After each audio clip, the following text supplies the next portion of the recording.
Coffee 101, presented by Theodore Ersky, author of Salavandra, A Coffee Tale, and A Coffee Crusade.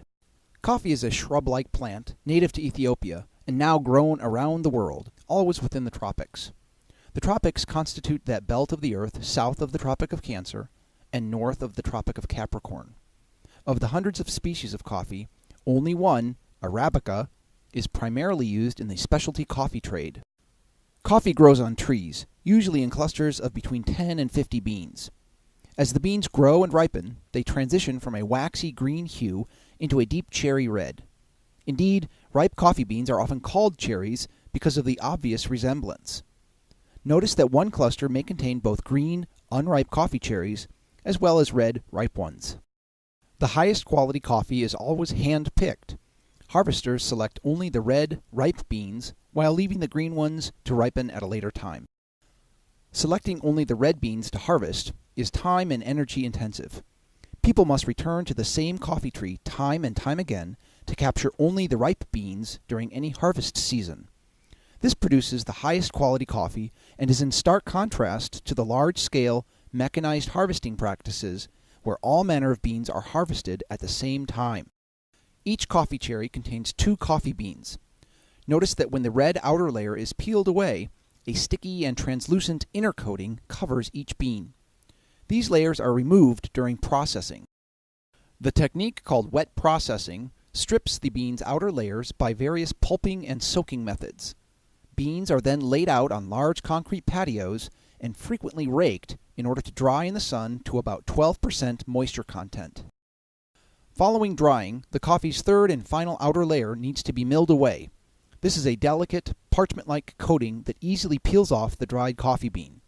Indeed, at this stage the coffee is often called parchment.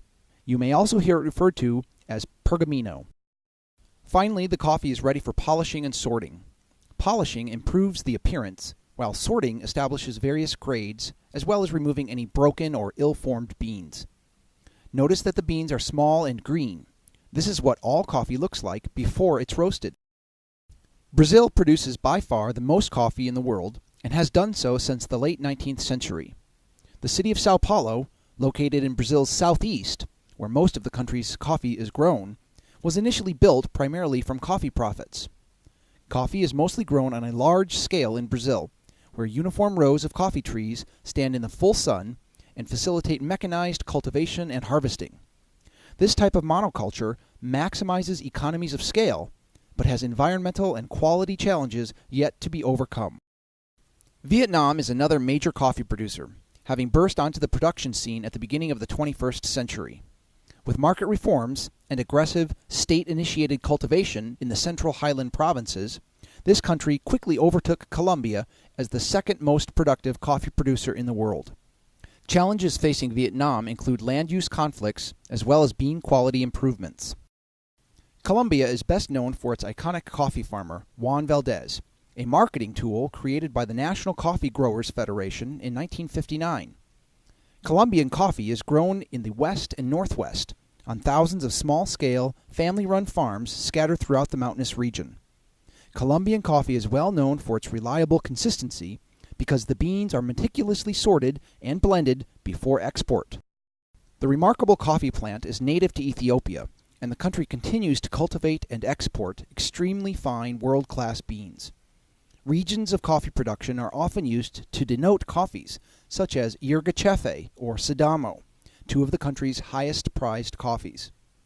Ethiopian coffees are perhaps the world's most distinctive, with high levels of Cabernet-like acidity and astonishing citrus and floral bouquets and flavors. A well-known and expensive coffee is cultivated in Jamaica, specifically on the slopes of the Blue Mountains. These slopes are situated on the far eastern side of the island, just northeast of Kingston. The mild, well-balanced, and smooth character of Jamaican Blue Mountain coffee, along with its very small supply, is why its price is often higher than that of comparatively close Central American coffees. Hawaii is the only U.S. state situated within the tropics. It's well known for its mild, full-bodied coffee, which is grown on the Big Island's western slopes near the town of Kona. This coffee is relatively expensive compared to other specialty beans because of quality control and certification measures initiated by the Kona Coffee Council, as well as the fact that it's cultivated in the United States, which has higher wage and input costs compared to other coffee-producing countries. Wherever coffee comes from, it must be roasted before grinding and brewing. Roasting beans properly requires lots of practice, lots of tasting, and lots of patience. A master roaster will find the ideal roast level for each type of coffee, which can vary greatly. For instance, coffees from East Africa are often ideally suited to lighter roast levels, whereas coffees from Indonesia exhibit the most character with darker roasting. The coffee and roast you prefer is unique to your own palate. There is no such thing as the world's best coffee, regardless of what any particular coffee snob may profess. There are approximately 76 coffee-producing countries throughout the tropics, each having particular farms, estates, or cooperatives producing unique beans for us to experience.